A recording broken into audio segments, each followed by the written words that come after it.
Hello everyone, कैसे हैं आप सभी लोग।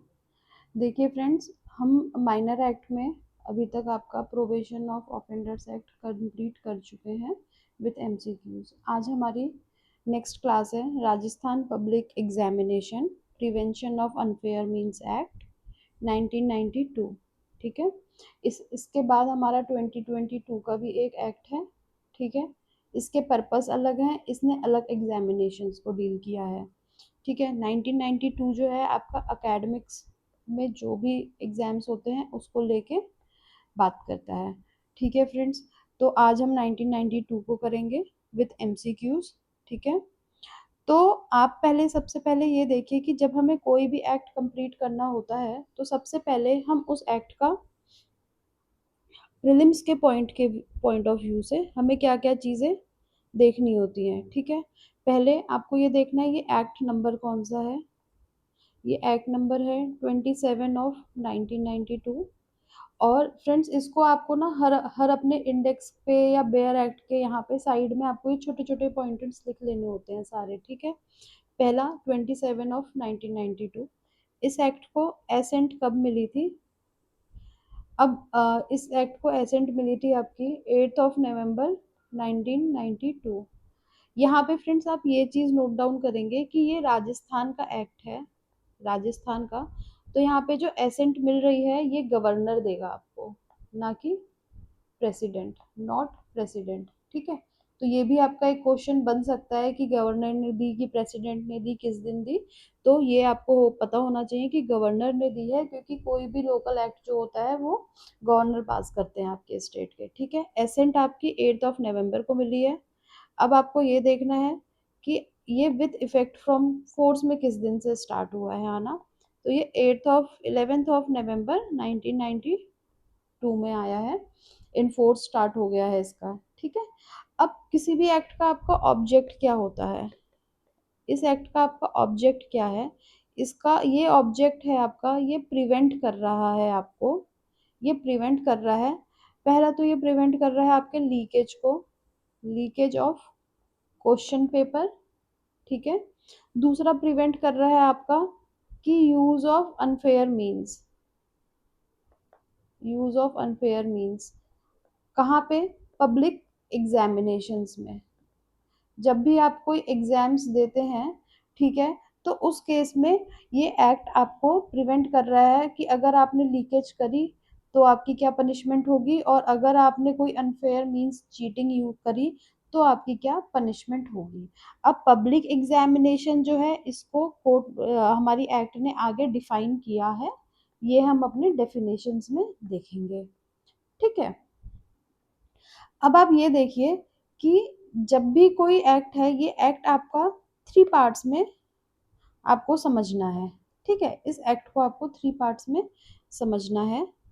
ठीक है, तो पहले में आप देखेंगे कि शॉर्ट टाइटल क्या है इसका, टाइटल क्या है इसका, इसका एक्सटेंट क्या होगा, और ये कमेंसमेंट में कब आया। ठीक है, फिर आप देखिएगा कि इसमें क्या क्या डेफिनेशंस दी हैं। डेफिनेशंस जैसे एग्जामिनेशन सेंटर क्या है होता है आपका, पब्लिक एग्जामिनेशंस क्या होते हैं, अनफेयर मींस क्या होता है। ठीक है, और फिर आप ये देखेंगे कि ये शेड्यूल की बात कर रहा है, इस एक्ट में आपकी शेड्यूल है एक। फिर आप देखेंगे कि इस शेड्यूल को अमेंड कौन कर रहा है, अमेंड शेड्यूल को कौन कर रहा है। ये आपका है फर्स्ट पार्ट। सेकंड पार्ट है आपका ऑफेंसेस। ठीक है, ये एक्ट आपके किन टाइप के ऑफेंसेस को डिक्लेयर कर रहा है कि अगर आपने ऐसा किया तो ये एक ऑफेंस होगा। तो इसमें हम डील करेंगे सेक्शन 3 को, जो डिक्लेयर कर रहा है कि अनफेयर मीन्स को यूज नहीं करना है, ये प्रोहिबिट कर रहा है आपके अनफेयर मीन्स को। सेक्शन 4 बात करता है आपकी कि आप कोई भी अगर अनऑथराइज्ड, आपके पास अनऑथराइज्ड पोजेशन है अगर, ठीक है, और आपने डिस्क्लोज कर दिया क्वेश्चन पेपर को। ठीक है, फिफ्थ थर्ड आपका इसके बाद का ऑफेंस है सेक्शन नंबर 5 में। ठीक है, सेक्शन नंबर 5 में आपका फिर एक ऑफेंस है। ठीक, अब आपने ऑफेंसेस तो दे दिए। थर्ड आपका ये एक्ट डिवाइडेड है पेनल्टी में, कि पेनल्टी क्या होगी। तो एक ये सेक्शन 6 में पेनल्टी ड्रॉ करता है, जिसको इन्होंने सेक्शन 3 और सेक्शन 4 को अलग अलग पेनल्टी दी है, 4 और 5 को। ठीक, एक आपकी पेनल्टी बात करता है 6A में, ठीक है, 6A की एक पेनल्टी बात करता है इसमें, और एक बात करता है 7th की। तो ये आपकी 3 पेनल्टी हैं। ठीक है, अब आप ये देखिए, इस चीज को आप पूरा देखने के बाद आप देखते हैं, सेक्शन 1 में आपका शॉर्ट टाइटल है, एक्सटेंट कमेंसमेंट है। सेक्शन 2 आपका बात करता है डेफिनेशन से। सेक्शन 3 बात कर रहा है आपके ऑफेंसेस से। सेक्शन 4 एंड सेक्शन 5 भी आपकी ऑफेंसेस से बात कर रहा है। अब आप देखिए कि सेक्शन 6, 6A और 7 ये पेनल्टी की बात करता है, और सेक्शन 8 आपकी बात करता है कि शेड्यूल को अमेंड करने की पावर किसके पास है। ठीक है, और लास्ट में हम देखेंगे ये शेड्यूल है हमारा। तो इतना छोटा सा आपका एक्ट है। तो ईच और एवरीथिंग इज एक्ट में सब चीज इम्पोर्टेंट है। ठीक है, और बहुत इजी सा एक्ट है। और इसमें कोई भी स्टूडेंट, अगर इसमें से 5 क्वेश्चंस बन रहे हैं आपके एग्जाम्स में, तो आपके 5 आउट ऑफ 5 आने चाहिए। ठीक है, पूरा बेयर एक्ट है ये, पूरी पनिशमेंट्स हैं, ऑफेंसेस हैं, इंडेक्स है। ठीक है फ्रेंड्स, अब हम स्टार्ट करते हैं अपने बेयर एक्ट की रीडिंग। ठीक है, तो हमने देख लिया कि this is act number 27 of 1992। ठीक, ये आपका प्रीलिम्स का क्वेश्चन है, पी लिख रही हूँ मैं आपके। ठीक है, अब ये बात कर रहा है कि ये राजस्थान गैजेट ने इसको, इस दिन ये इनफोर्स में आया है, 11th ऑफ नवंबर 1992 में ये इनफोर्स में आया है। प्रीलिम्स का क्वेश्चन है। नेक्स्ट, इसको एसेंट कब मिली है, गवर्नर की। ठीक है, गवर्नर की, ये भी आपका एक प्रीलिम्स का पॉइंट है। गवर्नर की एसेंट कब मिली है, और एसेंट किस दिन मिली है। ठीक है, गवर्नर की हमें एसेंट इसकी क्यों मिली है, क्योंकि स्टेट स्पेसिफिक एक्ट है। नेक्स्ट आपका बात करता है कि इसका ऑब्जेक्ट क्या है, प्रियम्बल। ठीक है, प्रियम्बल टू प्रिवेंट, किसको प्रिवेंट कर रहा है ये, leakage of question paper, first thing, और यूज ऑफ अनफेयर मीन्स कहाँ पे, पब्लिक एग्जामिनेशंस में। तो आपका ये दो ऑब्जेक्ट है, इस एक्ट का आपका दो ऑब्जेक्ट है, कि क्वेश्चन पेपर को लीकेज से बचाना है, और दूसरा अनफेयर मीन्स कोई भी यूज करता है, अगर चीटिंग करता है कुछ भी, इस चीज को। ठीक, ये आपके दो ऑब्जेक्ट हो गए। नेक्स्ट अब हम आते हैं सेक्शन नंबर 1 पे। सेक्शन नंबर 1 पे जो बात करता है हमारा short title, extent and commencement. Okay, तो ये है आपका सेक्शन 1 का sub clause 1।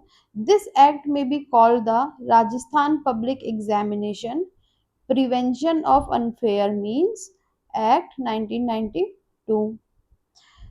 Second clause, it extend to whole of Rajasthan, whole of Rajasthan. ठीक है, ये प्रीलिम्स का है आपका, आपसे पूछ लेगा कि किसी पार्ट में अप्लाई हो रहा है या होल ऑफ इंडिया में अप्लाई हो रहा है, होल ऑफ राजस्थान। थर्ड, कि it shall come into force at once, at once, और वो कौन सी डेट है आपकी, 11th ऑफ नवंबर 1992। ठीक है, अब हम नेक्स्ट बात करते हैं डेफिनेशंस की। क्लॉज 2 है हमारा डेफिनेशंस का। फर्स्ट है आपका एग्जामिनेशन सेंटर, सेकंड है हमारा पब्लिक एग्जामिनेशन, थर्ड है आपका अनफेयर मीन्स, और फोर्थ है आपका की वर्ड्स एंड एक्सप्रेशंस जो यहाँ पे यूज किए गए हैं बट डिफाइन नहीं किए गए हैं, उसको आप आईपीसी के सेक्शन से लेंगे। ठीक है, जो कि अब आपका हो गया है बीएनएस। ठीक है, बीएनएस। अब आप देखिए, पहला आपके सेंटर की बात कर रहा है, कि सबसे पहले हम सेंटर पे ही जाते हैं एग्जाम देने के लिए। ठीक है, तो सेंटर क्या है, कि any place fixed, any place fixed for holding public examination. ठीक है, कि आपकी प्लेस एक फिक्स है जो भी। ठीक है, जैसे अगर एग्जाम नहीं हो रहा है तो वो एक स्कूल है, लेकिन अब आपका एग्जाम की डेट आ गई है, एग्जाम आपका वहां पे होल्ड हो रहा है, तो हम उसको सेंटर कहते हैं, कि हमारा सेंटर कहाँ पड़ा, है ना? तो एग्जामिनेशन सेंटर जैसे बिहार एपीओ आप लोग ने दिया है, अभी आप राजस्थान एपीओ देंगे, तो हम एग्जामिनेशन सेंटर की बात करते हैं कि मैम सेंटर कहाँ पड़ेगा, है ना? और अगर वो जिस दिन हमारा मान लीजिए सेकंड को एग्जाम है, उस दिन तो वो सेंटर है हमारा, लेकिन उससे पहले और उसके बाद में वो तो बच्चों के लिए एक स्कूल है ना? तो आप समझ गए होंगे मैं क्या कहना चाह रही हूँ। ठीक है, जहाँ पे पब्लिक एग्जामिनेशन होल्ड होगा एंड इंक्लूड्स, और क्या इंक्लूड करता है आपका, entire premises attached thereto, कि जब आप जाते हैं आप देखते हैं कि आप स्कूल में एंटर हुए, सेंटर में अपने, आपका गेट है, सेंटर के बाहर आपका गेट है, और उसके बाद आप अंदर चल रहे हैं, यहाँ गार्डन है, यहाँ गार्डन है, यहाँ पे कोई और साइंस डिपार्टमेंट है, यहाँ कुछ है, फिर यहाँ से आप जा रहे हैं, उसके बाद यहाँ पे आपका स्कूल स्टार्ट होता है, आपका सेंटर, यहाँ पे अलग अलग फ्लोर्स हैं आपके, ठीक है? तो ये कह रहा है कि इंक्लूड कर रहा है ये एंटायर प्रेमाइसेस को। यहाँ पे आपका प्ले ग्राउंड है मान लीजिए, यहाँ पे आपका वॉलीबॉल ग्राउंड है, यहाँ फुटबॉल ग्राउंड है आपका, ठीक है, यहाँ पे आपके प्रैक्टिकल्स हो रहे हैं, तो ये कह रहा है इंटायर प्रीमाइसेस जो है ये इस टाइम पे एग्जामिनेशन सेंटर का काम करेगी, ना कि सिर्फ इतना। ठीक है, तो ये आपको भूलना नहीं है कि ये इंक्लूड करता है एंटायर प्रीमाइसेस को। ठीक, अब नेक्स्ट है आपका पब्लिक एग्जामिनेशंस। अब आपके एग्जामिनेशंस कौन से हैं, जो पब्लिक एग्जामिनेशन जिसको ये एक्ट हमारा प्रिवेंट कर रहा है कि लीकेज ना हो उस एग्जाम का और कोई अनफेयर मींस यूज ना करे, तो वो एग्जाम्स कौन से हैं? तो ये बता रहा है कि means any examination specified in the schedule. Schedule में इन्होंने डिफाइन कर दिया है, ठीक है, तीन इन्होंने एग्जाम्स को डिफाइन कर दिया है कि ये इनके अंदर, इन तीन चीज के अंदर अगर आपने लीकेज करी, अगर आपने अनफेयर यूज किया, तो आप लोग ऑफेंस, ये एक ऑफेंस माना जाएगा और इसकी आपको पेनल्टी मिलेगी। अब आप देखिए, ठीक है, और ये भी आपको देखना है कि इसमें जो ऑफेंसेस हैं, इसमें जो पेनल्टी है, ये सब एक एग्जामिनी को भी मिल रही है, ठीक है, एग्जामिनी उसको अनफेयर, जो एग्जामिनी आप लोग हैं, जो सेंटर में पेपर देने जा रहा है, जो स्टूडेंट है, उसको एग्जामिनी कह रहे हैं ये, ठीक है? तो एग्जामिनी पे ज्यादा पेनल्टी है, ठीक है, कि आपने अगर यूज किया, आपने अगर चीटिंग करी, आपने पेपर ऑब्टेन करने के लिए कुछ किया, तो ये एक्ट आपको पनिश कर रहा है, ठीक है? लेकिन आप 2022 वाले एक्ट में देखेंगे कि अब चीजें थोड़ी चेंज करी गई हैं, ठीक है? तो अब आप थर्ड क्लॉज पे आइए कि अनफेयर मीन्स क्या होता है। सी क्लॉज में, unfair means in relation to an examination while answering questions in a public examination. जब आप कोई पब्लिक एग्जाम दे रहे हैं और जब आप कोई उसका आंसर दे रहे हैं उस टाइम पे, तो उस टाइम पे आप अनफेयर मीन्स किस तरह से यूज कर रहे हैं, कैसे कर रहे हैं, कि आप अनऑथराइज्ड हेल्प ले रहे हैं किसी फ्रेंड से, किसी पर्सन से, जैसे आगे पीछे वाले से पूछ लेते इसका सेक्शन नंबर याद है, इसका सेक्शन नंबर क्या होगा, इसका सही आंसर क्या होगा, तो ये आप अनऑथराइज्ड हेल्प ले रहे हैं। या या ठीक है, फ्रॉम एनी मटेरियल रिटर्न, आप कोई लिख के पर्चा लेके गए हैं, या आपने कोई पर्चे को रिकॉर्ड आपने प्रिंट करवा लिया, आपने कहा कि हम अपने भैया हाथ से जो पर्चा लिखते हैं वो हमें खुद ही समझ में नहीं आता है, और हमें बहुत कितना भी छोटा करें तो वो आपको लंबा ही लिखना पड़ता है, तो आपने क्या किया, आपने उसको छोटा छोटा प्रिंट आउट करवा लिया बहुत, ठीक है? तो आप किसी, आप ये नहीं कह सकती मेरे फर्रे मेरे हाथ से लिखे हुए नहीं है, ये तो मैंने प्रिंट कराया है, तो ये नहीं माना जाएगा, नहीं ये भी माना जाएगा, ठीक है? इन एनी फॉर्म व्हाटसोएवर, किसी भी फॉर्म में, ठीक है, अगर आपने the use of any unauthorise, साथ में अगर आपने अनऑथराइज टेलीफोनिक वायरलेस, जो आपने रोबोट मूवी देखी होगी तो उसमें चिट्टी जो है वो आपको ऐश्वर्या राय को पेपर लीक करा रहा होता है, ठीक है, टेलीफोनिक वायरलेस, या कोई इलेक्ट्रॉनिक आप कुछ ऐसा गैजेट ले गए या कुछ ले गए, या अदर इंस्ट्रूमेंट या गैजेट, ठीक है, तो दोनों तरीके से आपको अनफेयर मीन्स माना जाएगा। पहला कौन सा माना जा रहा है आपका अनफेयर मीन्स, पहली अनफेयर मीन्स आपकी मानी जा रही है, ठीक है, पहला अनफेयर मीन्स है आपका कि आप पर्चे फर्रे लेके जा रहे हैं, ठीक है, रिटर्न या रिकॉर्डेड, रिटर्न प्रिंटेड या रिकॉर्डेड, ठीक है। दूसरा आप क्या कर रहे हैं, कोई वायरलेस या टेलीफोन यूज कर रहे हैं, वायरलेस या टेलीफोन गैजेट, ठीक है, गैजेट। तो ये दो तरीके से ही होते थे उस टाइम पे। आई होप बहुत सारे स्टूडेंट ने स्कूल में किए होंगे ऐसी काम, ठीक है, आप लोग ने ये वायरलेस और ये टेलीफोन वाला तो कॉलेज में जाके ज़रूर किया होगा, कॉलेज के एग्ज़ाम्स में। बीटेक वाले स्टूडेंट्स तो बहुत करते थे, ये तो मेरे को पता है, बाकी लॉ वालों का मुझे नहीं पता। ठीक है, तो अनफेयर मीन्स ये हो गया। फिर फोर्थ क्लॉज आपका बात करता है, डी क्लॉज आपका बात करता है कि words and expressions used here in, जो हमारे इस एक्ट में यूज करे गए हैं लेकिन डिफाइन नहीं किए गए हैं, कुछ हैं ऐसे but defined in the IPC, लेकिन वो आईपीसी में डिफाइन किए गए हैं, तो हम उसको सेम मीनिंग असाइन करेंगे जो उस एक्ट में यूज हुआ है। आप ये नहीं कह सकते हैं कि भैया ये आपका जो पब्लिक एग्जामिनेशन एक्ट है इसमें अगर आप देखेंगे कि रीजन टू बिलीव यूज हुआ है, लेकिन रीजन टू बिलीव डेफिनेशन में तो इन्होंने डिफाइन नहीं किया है कुछ भी, ऐसा आप देख सकते हैं। तो इसकी मीनिंग आप आईपीसी से लेंगे जो कि अब बीएनएस हो चुकी है। तो ऑप्शन में आपसे ये भी पूछ सकता है, ठीक है, ये भी पूछ सकता है और ये भी पूछ सकता है। ठीक है, तो अब आपको डेफिनेशन क्लॉज समझ में आ चुकी है कि डेफिनेशन, चार तरह की डेफिनेशंस हैं आपकी, ए बी सी डी। पहला आप सेंटर की बात करिए, याद रख लीजिए, पहले आप सेंटर में जा रहे हैं। सेंटर में आप क्या करने जा रहे हैं, आप एग्जामिनेशन देने के लिए जा रहे हैं। ठीक है, एग्जामिनेशन देने जा रहे हैं जो शेड्यूल में है आपके। थर्ड में क्या है, अब आप सेंटर के अंदर बैठ गए तो आपने अनफेयर मीन्स को यूज नहीं करना है। और फोर्थ में अगर आपने यूज कर लिया और कुछ ऐसा, तो आपकी जो आईपीसी है उसमें जो वर्ड्स हैं उसको माना जाएगा। इस तरह से आप एक स्टोरी बना के चीजें याद करने की कोशिश करिए, क्योंकि जब आप कोई एक इंडिविजुअल एक्ट पढ़ रहे हैं तो आपको अभी सब समझ में आएगा, लेकिन जब अब आप इसके साथ अब जब रिवीजन करेंगे तो प्रोबेशन पढ़ेंगे, एससी एसटी पढ़ेंगे, ठीक है, आप एक्साइज पढ़ेंगे, तो आप देखेंगे कि कहीं पे ये जो क्लॉज है ना, कहीं पे ये आईपीसी की बात कर रहा है, कहीं पे ये सीआरपीसी की बात कर रहा है। तो आप लोग कंफ्यूज हो जाएंगे कि कौन सा एक्ट किस एक्ट की बात कर रहा है। ठीक है, तो आप लोग इसको प्लीज ना, ऊपर आपको इसलिए मैं कह रही हूँ कि साइड में जब आप सारे अपने पॉइंटर्स बना के रखेंगे और जब आप तीन चार सब्जेक्ट्स लेके बैठेंगे अपने, तो आपको डिफरेंशिएट करने में आसानी होगी। ठीक है, तो ये चीज आप लोग ध्यान रखिएगा अपना। ठीक है, अब हम नेक्स्ट आते हैं अपने सेक्शन नंबर 3 पे। ओके, सेक्शन नंबर 3 हमारा, आपको पता है सेक्शन 3, 4 एंड 5 ये ऑफेंसेस की बात कर रहा है कि आपका ऑफेंस कब कमिट हो रहा है। इसका मतलब अगर आपने कुछ ऐसा किया तो ये ऑफेंस माना जाएगा और इसकी आपको पेनल्टी मिलेगी। ठीक, सेक्शन 3 बोलता है prohibition of use of unfair means.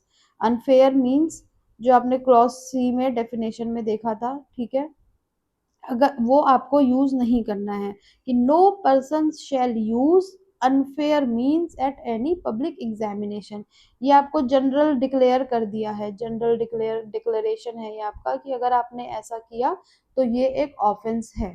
ठीक, फोर्थ क्लॉज है हमारा, फोर्थ सेक्शन है हमारा, अनऑथोराइज्ड पोजेशन, अनऑथोराइज्ड पोजेशन और डिस्क्लोजर ऑफ क्वेश्चन पेपर।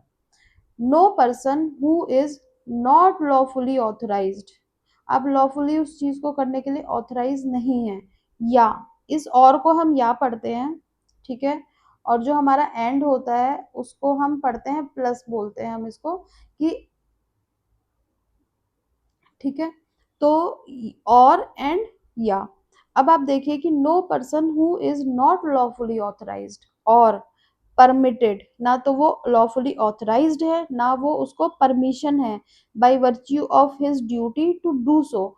ठीक है, कि जो उसको ड्यूटी मिली गई है, दी गई है, उस ड्यूटी में उसको ये परमिशन नहीं है कि आप जो है क्या करें कि before the time fixed for distribution of question paper two examinee eight public examination, कि आप एग्जामिनेशन को जब आपको टाइम अभी डिस्ट्रीब्यूशन नहीं कर सकते हो आप। ठीक है, जो ये बात कर रहा है जो हमारे इन्विजिलेटर्स होते हैं, इन्विजिलेटर्स, ठीक है, कि आप लॉफुली ऑथराइज्ड इस टाइम पे आपको क्वेश्चन पेपर को डिस्ट्रीब्यूट करना है। ठीक है, इन्विजिलेटर्स डिस्ट्रीब्यूट करते हैं हमें, तो वो लोग ऑथराइज होते हैं हमें डिस्ट्रीब्यूट करने के लिए। लेकिन जब आप देते जाते हैं तो आप देखते हैं कि एग्जाम हॉल में आप लोगों को कॉपी दिखाई जाती है कि देखिए ये कॉपी पैक्ड है, सील्ड है। ठीक है, स्टूडेंट को चेक कराई जाती है और दो स्टूडेंट को उसमें साइन करवाए जाते हैं कि हाँ आपने ये चेक करा है, आंखों देखी कि ये सील्ड पैक है, ये खुली नहीं है। ठीक है, और साथ में आप लोगों को एक टाइम फिक्स होता है कि इसी टाइम पे देखिए अब ये सील पैक खुलेगा और जो आपको ओएमआर मिलेगा वो भी सील पैक इसीलिए मिलेगा।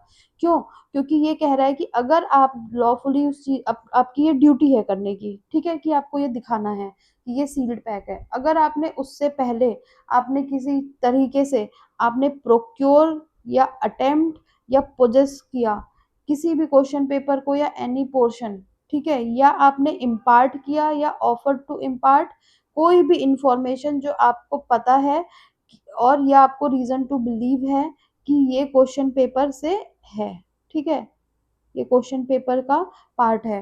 तो ये आप देखिए कि प्रोक्योर करना मतलब प्राप्त कर लिया आपने कुछ भी, आपने अटेम्प्ट कर लिया, अटेम्प्ट भी इसमें माना जाएगा ऑफेंस, ठीक है, और पोजेशन भी इसमें माना जाएगा। तो और दूसरा आपने अगर कोई इंफॉर्मेशन इम्पार्ट करी, जैसे इम्पार्ट मतलब देना, इंफॉर्मेशन के लिए जब हम यूज करते हैं कोई वर्ड तो हम कहते हैं इंफॉर्मेशन को इम्पार्ट करना, इंफॉर्मेशन को, ठीक है।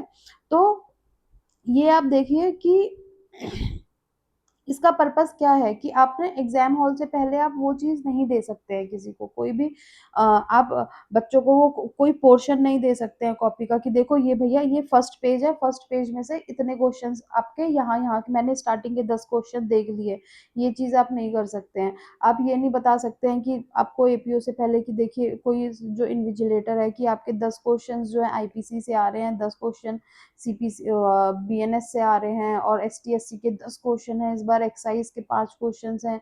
तो ये चीज आप नहीं कर सकते हैं कि आप क्वेश्चन पेपर को कोई इंफॉर्मेशन नहीं दे सकते हैं, किसी क्वेश्चन पेपर का आप छोटा सा पार्ट खोल के भी नहीं देख सकते हैं, ठीक है, कि अनऑथराइज्ड पोजीशन या डिस्क्लोजर, ठीक है। अब आप नेक्स्ट सेक्शन देखिएगा, सेक्शन नंबर 5, कि ये प्रिवेंशन कर रहा है लीकेज का by person interested with examination work. इसमें कंफ्यूज नहीं होना है, यहाँ पे आपके पास उस पर्सन को इंटरेस्ट किया गया है कि आपका ये काम है, उसको हम खुद से वो चीज दे रहे हैं, ठीक है।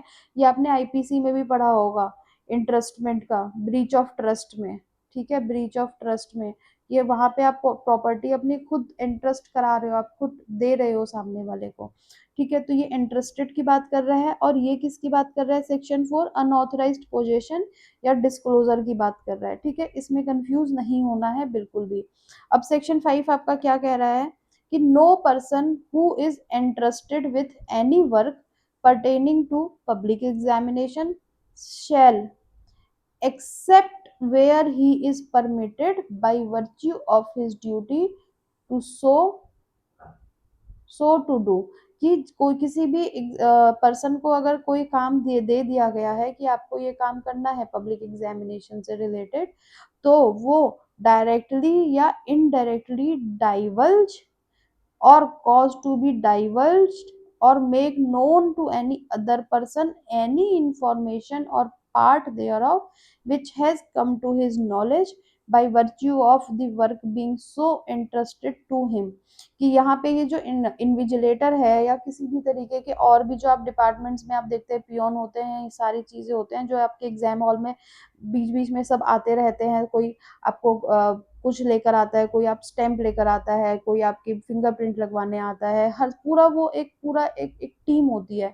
तो उनको इंटरेस्ट किया गया है उस काम के लिए, तो उसमें से अगर उन्होंने कोई भी ऐसी इंफॉर्मेशन जो उनको उस वर्क के दौरान उनको नॉलेज में आती है क्वेश्चन पेपर से रिलेटेड, तो अगर उन्होंने वो चीज आगे फॉरवर्ड कर दी स्टूडेंट को तो उसमें ये लोग और जो इंटरेस्टेड पर्सन है वो लोग लायबल होंगे, ठीक है।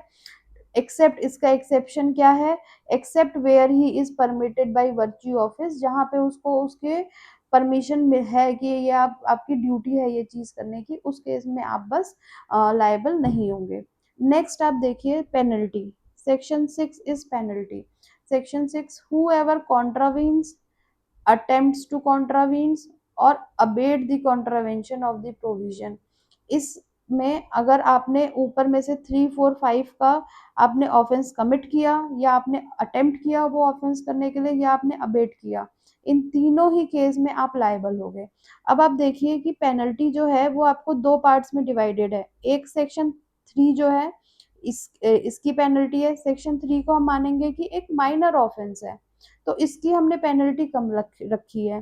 सेक्शन 4 और 5 को हम थोड़ा सा ग्रेव मान रहे हैं, ठीक है, ग्रेव मान रहे हैं कि ग्रेव ऑफेंस है ये, तो इसकी पेनल्टी ज्यादा रखी है। अब सेक्शन 3 क्या कहता है कि अगर section 3 that shall be under section 3 shall be punishable with imprisonment for a term which may extend to 3 years और with fine which may extend to 2000 rupees और with both। कि अगर सेक्शन 3 में आप कर रहे हैं तो आपको 3 years की फाइन जेल हो सकती है, आपको फाइन हो सकता है जो कि अप टू 2000 हो सकता है, या आपको फाइन और जेल दोनों हो सकती है। ठीक है, इसका मतलब होता है हमारा और, इसका मतलब हमारा और होता है। ठीक है, या तो 3 year की पनिशमेंट मिल सकती है आपको अप टू 3 years की, या तो आपको अप टू 2000 का फाइन देना पड़ेगा, या आपको सजा भी हो सकती है और आपको फाइन भी पड़ सकता है। ठीक है, नेक्स्ट है हमारा सेक्शन 4 और सेक्शन 5 में एक साथ पनिशमेंट है हमारी। ठीक है, कि शैल be punishable with imprisonment for a term which shall not be less than 5 years but it may extend to 7 years and with fine which may extend to 10,000 rupees.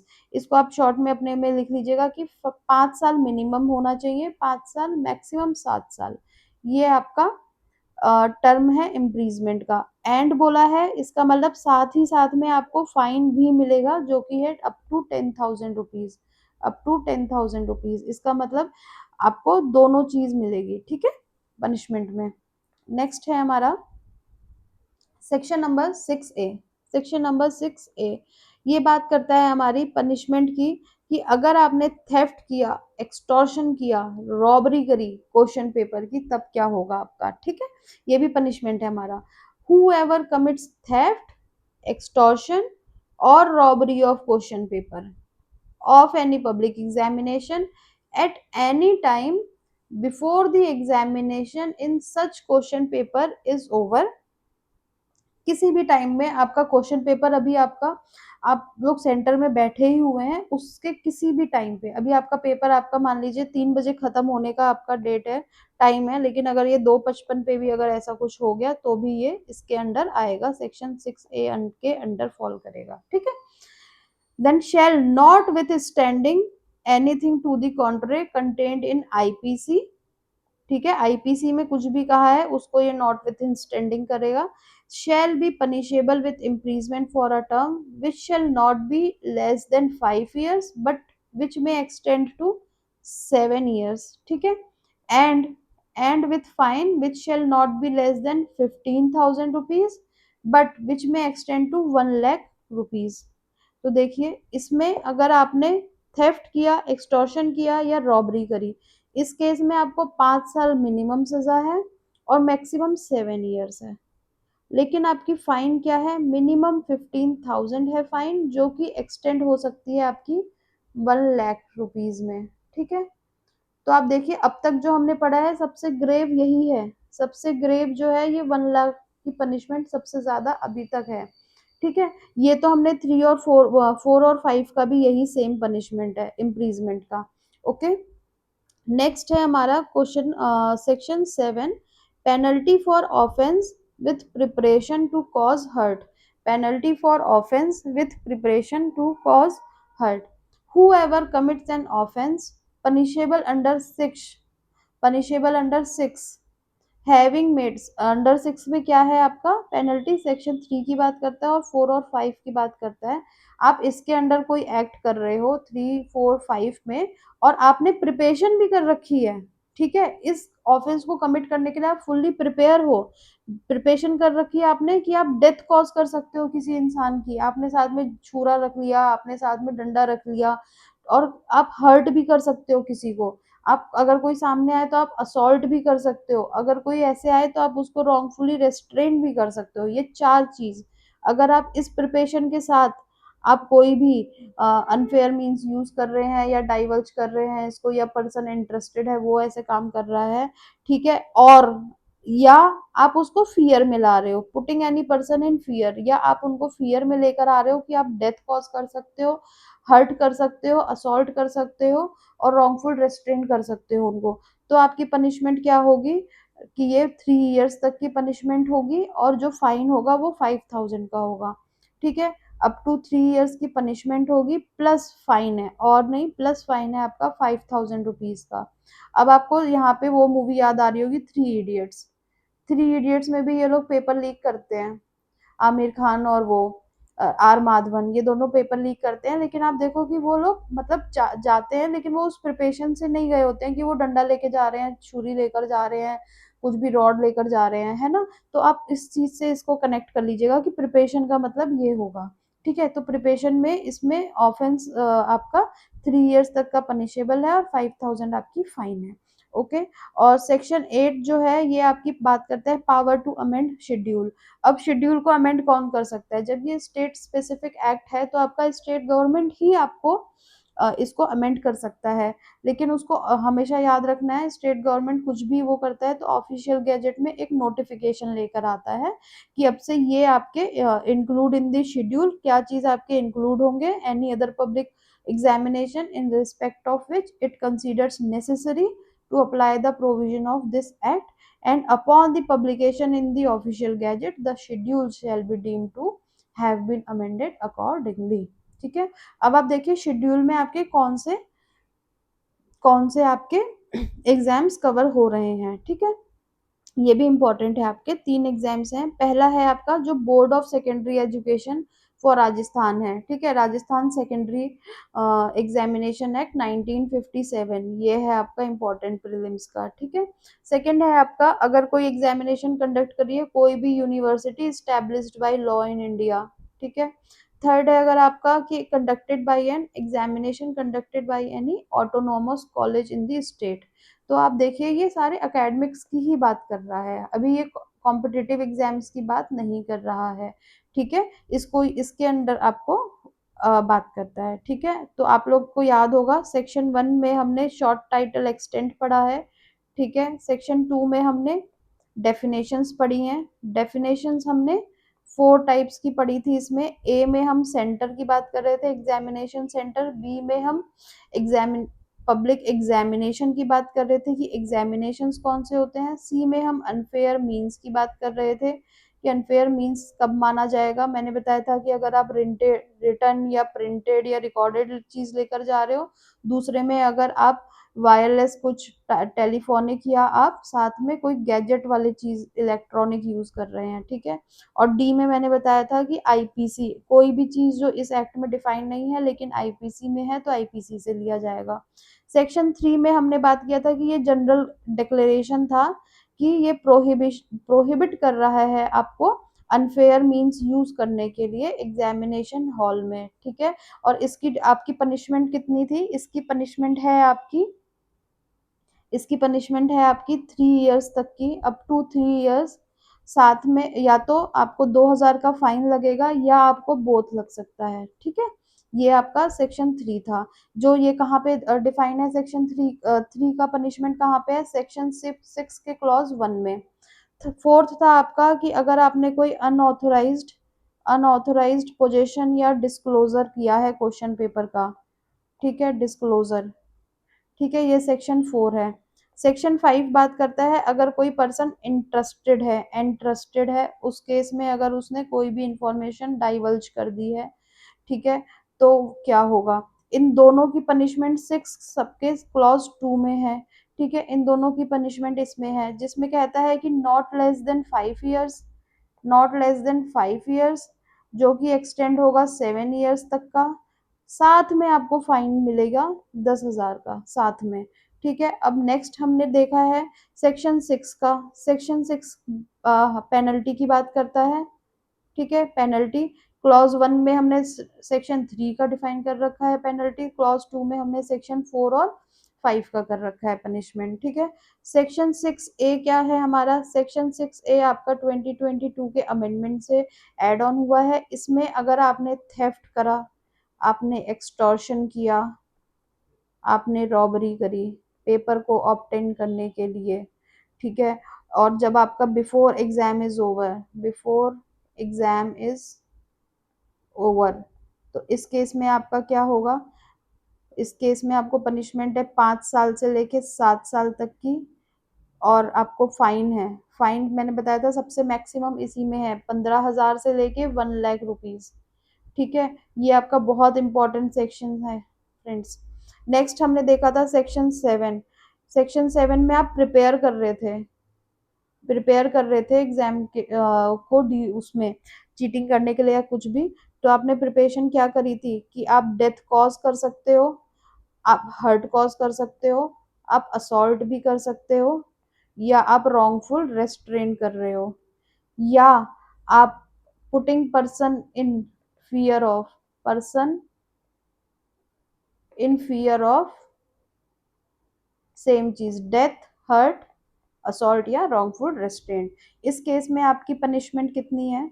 इस केस में आपकी पनिशमेंट है 3 years की, और साथ में आपको 5,000 का फाइन।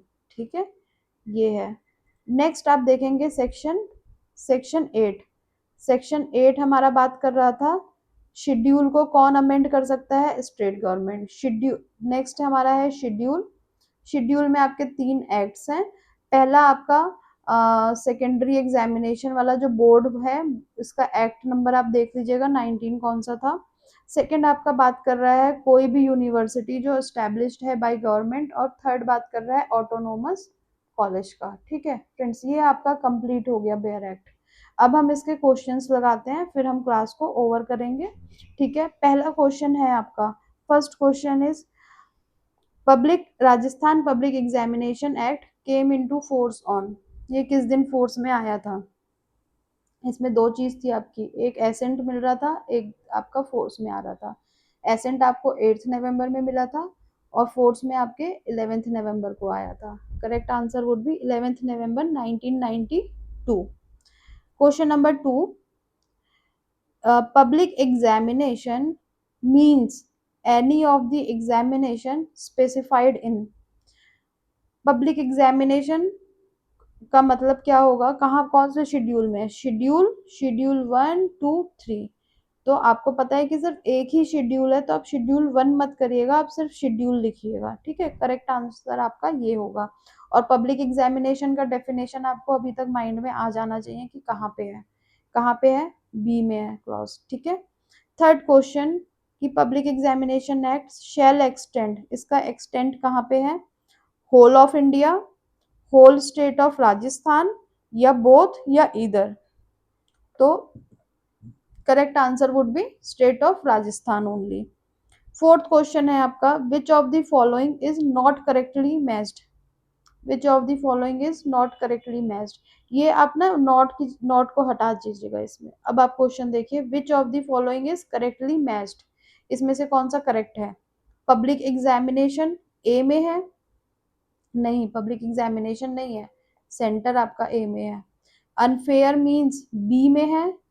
नहीं, अनफेयर मीन्स आपका सी क्लॉज में है।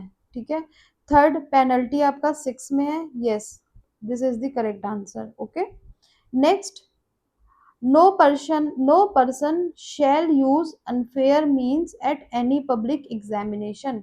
no person shall use unfair means at public examination under section 2। नहीं, ये तो डेफिनेशन है हमारा। अंडर सेक्शन 3, यस, ये मैंने आपको बताया था कि ये डिक्लेयर कर रहा है आपको। इसकी पनिशमेंट आप लोग को याद होनी चाहिए, आप यहाँ पे लिखिएगा। ठीक है, नेक्स्ट क्वेश्चन है, who ever use unfair means at any public examination shall be punishable with।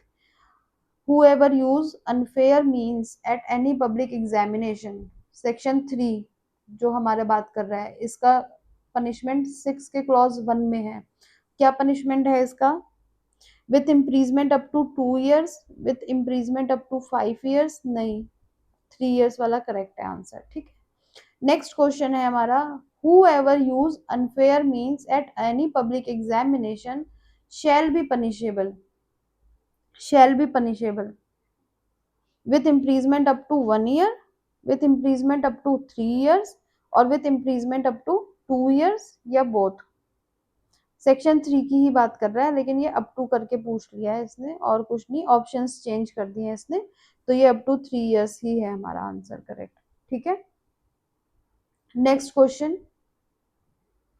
whoever contravenes, या attempt to contravenes या abet the contravention of the provision of section 4 or 5 shall be punishable with imprisonment for a term which shall not be less than, इसका punishment क्या था, इसका 6 के clause 2 में है, ठीक है, तो which shall not be less than 5 years और जो एक्सटेंड हो जाएगा आपके 7 years तक. Next question, whoever discloses a question paper in contravention of section 4 of this act shall be punished. अगर सेक्शन 4 के कॉन्ट्रवेंशन में करेंगे with minimum imprisonment of 7 years which with fine which may extend to 10,000 rupees or with 5 year imprisonment and with fine up to 1 crore rupees. नहीं, तो आपका इसका है 5 year से 7 years तक की इम्प्रीजमेंट प्लस 10,000 फाइन है आपका. तो correct answer both 1 and 2. Correct answer both 1 and 2. Next question, a person who is entrusted with section number 5 with any work pertaining to public examination divulge any information to any other person, such person shall be punished with imprisonment of 5 years which may extend to 7 years, correct, with fine which may extend to 10,000 rupees, correct, or which may extend to 1 crore rupees, no. So correct answer would be both 1 and 2. Next question, whoever contravenes the provision of section 3 or 4 shall be punishable under section 6, under section 7, 8 और 9. जब आप 3 और 4 को punishment कहाँ पे दे रखी है आपकी सेक्शन 6 में, जो पेनल्टी की बात करता है, ठीक है. Next, whoever commits theft, extortion, robbery or question paper of any public examination at any time before examination paper is over shall be punishable. अगर आप theft, extortion और वो कर रहे हैं तो आपकी punishment क्या है, with imprisonment not less than 5 years but which may extend to 7 years, with fine क्या है आपका, not less than 15 years but which में extend to 1 lakh rupees, yes, ये अप टू 1 करोड़ नहीं. करेक्ट आंसर वुड बी ये. इसका सेक्शन नंबर कौन सा है, 6A, जो 2022 के अमेंडमेंट में आया था. नेक्स्ट है आपका, whoever commits theft, extortion or robbery of question paper of any public examination he shall be punishable under section 6, under section 6A, ठीक है. Next question, whoever commits an offense punishable under section 6 having made preparation for causing death, preparation cause, ये section 7 है आपका, preparation कर रखा है death cause करने के लिए, हर्ट के लिए, putting fear, shall be punished for a term, इसकी पनिशमेंट क्या होगी आपकी, 1 year, 3 years, 2 years और 5 years. अगर प्रिपरेशन कर रहे हो तो आपकी 3 years की पनिशमेंट है और फाइन कितनी थी इसकी आपकी 5,000. Next question, whoever commits an offense punishable under 6 having made preparation for causing death of any person or causing hurt to any person or putting fear shall be punished for a term which may extend to up to 3 years and fine up to 5,000 rupees. तो correct answer हमारा both होगा, ठीक है, both. Next question, who में amend the schedule, schedule को कौन amend कर सकता है, तो हमें पता है कि स्टेट गवर्नमेंट कर सकता है, ठीक है.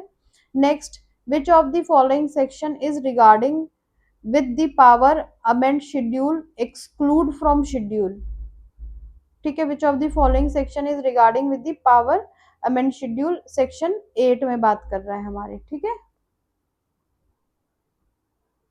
Question number 18, which of the following is not correctly matched, इसमें से कौन सा करेक्टली मैच्ड नहीं है, power to amend schedule section 8 सही है, पेनल्टी सेक्शन 6 सही है, punishment for committing theft, extortion, robbery of question paper section 6A ये भी सही है हमारा. और नेक्स्ट है prohibition of use of unfair means, section 4 नहीं, ये हमारे सेक्शन 3 में है, ठीक है. Next, what is the maximum punishment provided under this act, maximum punishment क्या प्रोवाइड कर रखी है, up to 5 years, 7 years, 10 years या 20? तो आपको पता है 7 ईयर्स। ठीक है। नेक्स्ट क्वेश्चन है, what is the maximum fine provided under this act? Maximum fine 1 lakh rupees, 10 lakh rupees, 1 crore rupees या 10 करोड़ रुपीज? मैक्सिमम फाइन आपकी कहाँ पे है? 1 लाख रुपीज तक की है। और इसका सेक्शन नंबर कौन सा था आपका? 6A का है, जो बात करता है आपकी थेफ्ट, रॉबरी, एक्सटॉर्शन, ईटीसी की। ठीक है।